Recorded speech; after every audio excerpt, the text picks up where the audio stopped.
He doesn't say he misses you, nor does he overwhelm you with messages soaked in sentiment or fill your nights with poetic promises.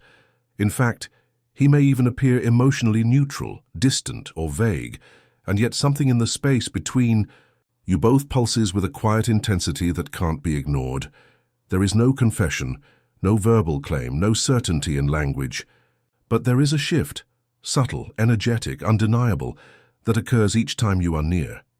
It reveals itself in the way his body tenses slightly when you walk into the room, in the quick dart of his eyes that catch yours and then look away, almost instantly, as though he's afraid of being seen in his rawness. It's in the moments where he offers casual interaction, replying to your story with a simple emoji, making up shallow excuses to be around, or showing up by chance in places where you just happen to be. All gestures that would seem meaningless if they weren't so strangely consistent.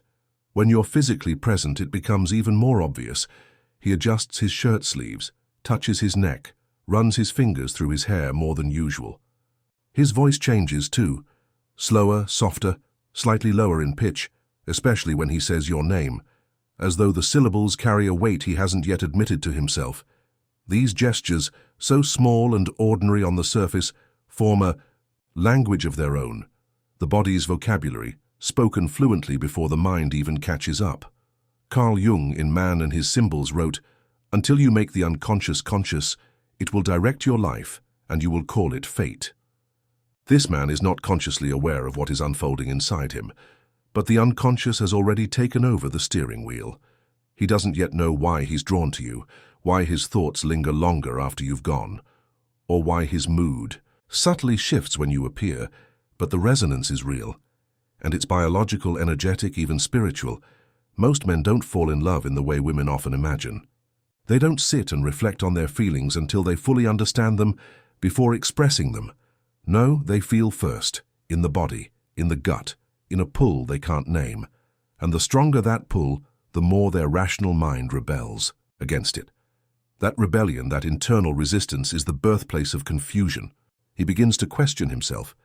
Is this just attraction? Is it timing? Is it even real? He tries to categorize the feeling, label it, dissect it, because labeling gives control, and control gives safety. But love, especially one that grows in silence and isn't meant to be controlled, so what does he do? He pulls in, then he pushes away. One day he'll seem open, more affectionate, present, and then the next distant and distracted, leaving you wondering if you simply imagined the connection. But this inconsistency is not indifference. It is the manifestation of a man caught in the storm of awakening feelings he hasn't learned how to navigate. In Memories, Dreams, Reflections, Jung shares, the rational mind is a faithful servant. The intuitive mind is a sacred gift. And yet we live in a world that praises the servant and ignores the sacred. This man has been trained to value certainty, logic, structure, not emotional surrender. So when his intuitive mind begins to stir, when his emotional center starts to speak, it feels to him like a threat, like he's losing control of his own narrative. That's why his actions become erratic. He's not pushing you away because you don't matter. He's pushing because you matter more than he knows how to handle. And while you might be tempted to react, to question, to demand clarity, to seek security, a deeper part of you knows what this is. You can feel it in the quiet glances, in the moments that don't require words. And yes, sometimes it hurts. It hurts to witness him holding back from something you know he feels. It hurts to sense so much and hear so little. But even in the silence, something sacred is forming. The foundation of a bond that doesn't begin with definitions or declarations, but with energy, subtle, magnetic, undeniable. This is not the moment to chase or convince. It is the moment to hold your center, to remain grounded in your own energy, connected to your own worth, trusting the invisible forces at play. Because when a man begins to fall in love, before he understands what love even means to him, his first response will be resistance, not revelation.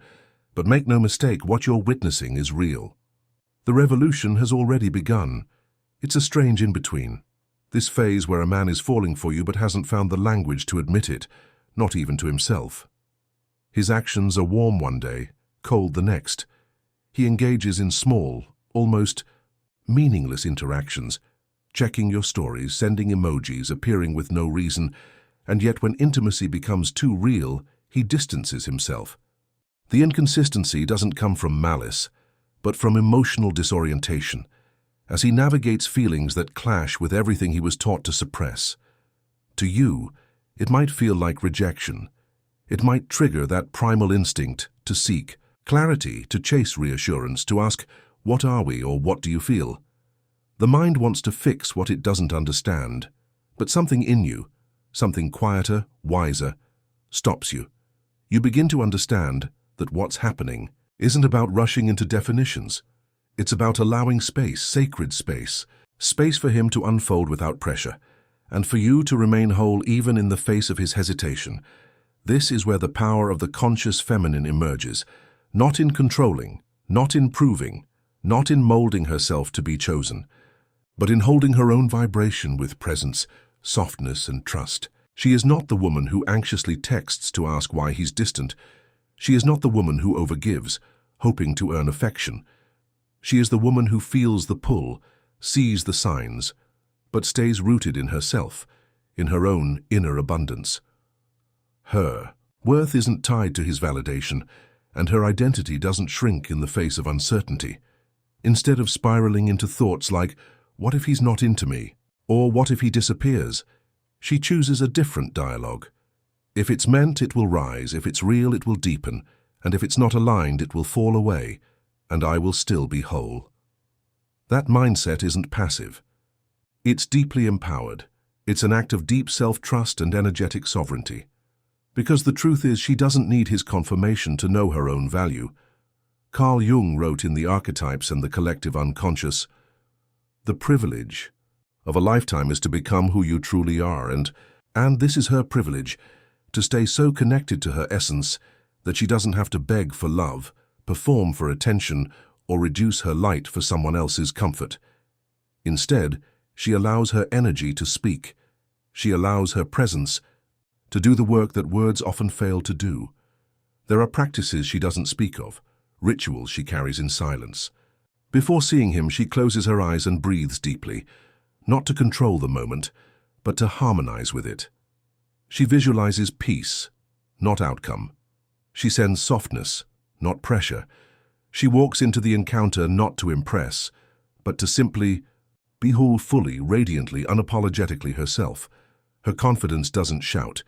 It whispers through her calm, her groundedness, her presence. And when she looks at him, it's not with manipulation or seduction. It's not a gaze that says, claim me. It's a gaze that says, I see you, and I see myself, and I am not afraid. That kind of presence disarms a man, not because it pressures him, but because it offers something rare, the safety to be vulnerable without demand. In that energy, he doesn't feel judged, he feels invited. As a result, his nervous system begins to soften, the confusion starts to fade. He still doesn't fully understand what's happening, but he no longer feels like he's in a battle with it. His body, once torn between desire and fear, starts to lean in more often. He begins to open windows into his world, sharing stories. From childhood, hidden fears, quiet hopes, not because she asked, but because her energy made it safe to reveal. She knows this isn't about tactics or roles. It's not about being cool or emotionally detached. It's about being real, radically and compassionately real, and that realness becomes a rare frequency. A man who encounters this kind of presence doesn't forget it. He may not yet know how to meet her fully, but something in him is awakened by her calm. Something in him starts to crave the very stability he once feared. So while he might still falter, taking steps forward and then back again, she doesn't collapse in reaction. She stays steady, open, and clear, not waiting, but allowing. Not forcing, but trusting. She doesn't chase because she doesn't need to. Her worth is not contingent on his progress. And in doing so, she becomes the mirror he didn't know he needed, the invitation to grow, the space to evolve, and the calm in the middle of his emotional storm. There comes a moment, often unannounced and subtle, where something begins to shift within him. Not in his body this time, but in his awareness. At first, it might arrive as a passing thought he brushes off. Why does he think of you when he hears a certain song? Why does he feel lighter just seeing your name appear on his phone? Why is it that your presence continues to echo in his mind even after you're gone? These aren't random impressions. They are symptoms of his heart catching up to what his body has long been whispering. The nervous system, the emotions, the subtle energy, they've been in dialogue with you since the beginning. Now, finally, his consciousness is beginning to listen. The awakening doesn't arrive with drama or a sudden declaration. Sometimes it's as gentle as a memory of your laughter in the middle of a busy day, or the unexpected ache he feels seeing you connect easily with someone else. There's no jealousy in the toxic sense, just an unfamiliar ache, one that says, "I care more than I thought I did." At this stage, he starts to make space for you in his mind, not as a fleeting distraction, but as someone real, someone whose presence means something deeper. He starts imagining you in places he loves. He hears a joke and wants to tell you. First, he starts asking you about your dreams, your past, your fears, not out of obligation, but out of genuine desire to know you. These aren't strategies. They're signs of something taking root in his heart. Carl Jung, in Modern Man in Search of a Soul, wrote, "Your vision will become clear only when you look into your heart. Who looks outside, dreams. Who looks inside, awakens." And that's exactly what begins to happen. For a man accustomed to seeking logic, control, and certainty, love is not an obvious or comfortable process. It doesn't make sense to the rational structures he's built. But the more time he spends in your energy, stable, accepting, magnetic, the more those structures begin to dissolve. In your presence, something feels safer. Not because you've guaranteed him anything, but because your energy doesn't demand anything. It allows. It mirrors. It welcomes. And slowly, the emotional walls he built, not just around others but also around himself, begin to crack. Not from pressure, but from resonance. You'll start to notice that his silences feel different. They're no longer filled with distance or avoidance. They're filled with presence, with weight, with meaning. He doesn't reach out because he should. He reaches out because he wants to. He begins to reveal more, to bring forward the parts of himself he's kept hidden. Old wounds, silent insecurities, stories he doesn't share easily. You didn't ask for them, but he gives them, freely. And while he may not yet use the word love, you'll feel it in the small rituals. How he checks in on your well-being, how he remembers your preferences, how he adjusts plans to consider you. It's not about grand romantic gestures. It's about consistency. It's about intention. It's about him stepping into a connection he no longer wants to deny. Of course, he's still learning. The fear doesn't vanish overnight. There will be moments where he pulls back out of habit, out of instinct. But now the difference is he comes back. He reflects. He takes ownership. He no longer lives in the unconscious dance of chase and retreat. He's beginning to move with awareness. You might even hear him say things like, "I don't know why this feels so different," or "You make me think in ways I haven't before." That's not confusion. That's growth. That's his mind expanding to accommodate feelings that no longer fit in the small boxes he's used to. And here's what's truly powerful. This shift didn't come from you pushing. It came from you allowing, from holding your energy, from not abandoning yourself when he wasn't ready, from trusting the timing of his unfolding. In that trust, something rare was created, a safe container for transformation. Not just for him, but for both of you. Because when a man starts to feel seen without pressure, he starts to want to become worthy of that seeing. Not out of obligation, but from reverence. He begins to show up. Not perfectly, not always steadily, but willingly. And maybe for the first time in his life, love doesn't feel like a risk. It feels like returning to something he didn't even know he was missing, until you. By now something has changed, not just in him, but in the air between you both. What once felt volatile, uncertain, or fragile now begins to feel grounded. And without the need for dramatic declarations or carefully worded labels, the connection starts to root itself in quiet, consistent presence. You are no longer circling each other with questions and emotional hesitation. You are slowly, gently arriving in each other's hearts, not through fireworks, but through peace. The signs appear naturally, without announcement. He starts saying things like, "We should go there sometime," not realizing how often "we" has replaced "I" in his language. He checks in without needing a reason, remembers the tiniest preferences you've mentioned, and seems to anticipate your needs before you've spoken them.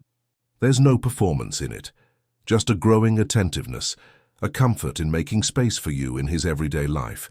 And the more he shows up, the more you realize that the connection is no longer energetic potential. It's emotional reality. He is no longer a man resisting what he feels. He is a man becoming accountable to it. His energy is no longer chaotic, impulsive, or afraid. It is becoming calm, steady, and clear. There's a new kind of masculinity emerging, one rooted, not in control or conquest, but in care. Carl Jung spoke of integration as the path to wholeness, reminding us that one does not become enlightened by imagining figures of light, but by making the darkness conscious. From Ion, researches into the phenomenology of the self. And this is what he's doing now, meeting the parts of himself that once sabotaged connection, facing the fears he used to run from, and allowing intimacy to become something he actively participates in, rather than something that just happens or feels threatening. He still may not use the word love every day. Maybe he's still cautious with big emotions. But now you notice it in how he listens, truly listens, to your stories, your needs, your moods. He might sit in silence with you after a long day, offering not advice, but a hand on your leg, a glance that says, "I'm here." And he's no longer trying to fix you or impress you. He's learning to be present with you. And what's even more powerful is how this anchoring affects you. You find yourself no longer needing to decode everything he does or says. You don't constantly wonder where you stand, because the emotional consistency is beginning to speak louder than any label ever could. You're more relaxed, more authentic, more expressive, not to convince him of your worth, but because you feel safe enough to show up fully. The connection now lives in the small, sacred rhythms, how he pulls you closer in sleep without waking, how he listens for the tone of your voice, how you can share silence without discomfort. It's in the way he starts to care about your well-being in little ways, offering tea when you're tired, texting after a tough day, checking that you got home safe even when you didn't ask him to, and perhaps the most significant change is this. He begins to protect not just you, but the connection itself. He's more aware of how his energy affects you. He thinks before reacting. He cares about how you feel after difficult conversations, not because you demanded emotional maturity, but because your grounded, loving energy called that version of him forward. And you never forced this, you never begged for it. You didn't manipulate him into commitment or shrink yourself to fit his capacity. You remained rooted in your own self-worth. You trusted the unfolding. You chose to stay open when it was easier to close. And that quiet strength created the space where his own evolution could begin. This isn't a fantasy. It's not the overly romanticized version of love we're fed in stories. It's the real kind, with softness and stability, with depth and choice. It's Sunday mornings in pajamas, long pauses between conversations, small arguments followed by real repair. It's watching each other grow and knowing that love doesn't mean perfection. It means partnership.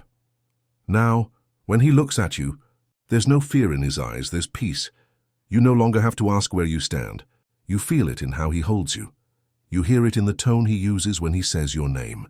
You sense it in how he shows up when it matters most, not just when it's convenient, but when it counts. This is what anchoring feels like. Not fireworks, not fantasy, just presence, just truth, just love in its most stable, most sacred form. In the end, it was never about convincing him, not about proving your worth, not about demanding love, not about decoding the silences or questioning every mixed signal, because the real power never resided in getting him to understand you. It lived in how deeply you understood yourself. You didn't chase love. You didn't beg for attention. You didn't collapse into someone else's confusion, hoping they would rescue you from your own doubt. You stood, steady, grounded and clear, in your own vibration. And that changed everything, Because something powerful happens when a woman stops seeking love through performance and begins anchoring in the truth that she already is love. Her energy shifts, her gaze softens, her boundaries become luminous. She no longer needs to say too much, because her presence begins to speak for her. Carl Jung, in The Development of Personality, said, "The most terrifying thing is to accept oneself completely." And that is the work you chose to do. To stand in your enoughness even when it wasn't mirrored back, to feel the longing without making it mean you were unworthy, to be soft without being passive, to be loving without losing yourself. Most women have been taught to shapeshift, to be the cool girl, the chill girl, the agreeable one, bending their essence to be liked, loved, or chosen. But something in you broke that pattern. Instead of shrinking, you expanded. Instead of chasing, you aligned. And in that alignment, you became magnetic in a way that can't be explained, only felt. He felt it. Even if he didn't understand it at first, even if he resisted it. Your calm unnerved him, not because it was threatening, but because it asked nothing of him and yet called everything forward. You didn't say, "Change for me."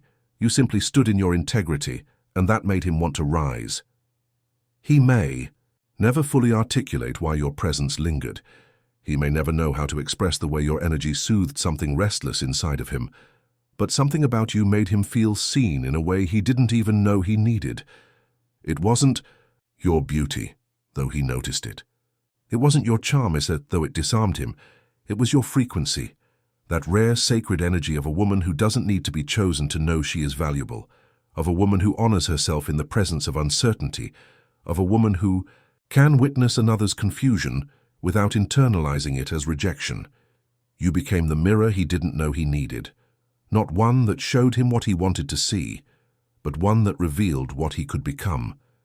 And that stays. Because in a world full of noise, your presence was quiet but unforgettable. In a sea of performing, you were real. In a time of rushing, you moved slowly. In a culture of pretending, you were whole. And the truth is, wholeness leaves an imprint, not because it demands, but because it vibrates at a frequency that the soul recognizes, even when the ego doesn't. So if you ever find yourself questioning your softness, your depth, your emotional truth, if you ever wonder if you're too much, too intense, too sensitive, let this be your reminder. You were never too much. You were just too real for someone who was still hiding. You were never hard to love. You were just not interested in shrinking for someone else's comfort. You were never meant to chase love. You were meant to embody it. And the man who's meant to meet you there, he won't run from your depth. He won't be afraid of your clarity. He won't shrink in the presence of your power. He'll feel it even before he understands it, even before he's ready for it.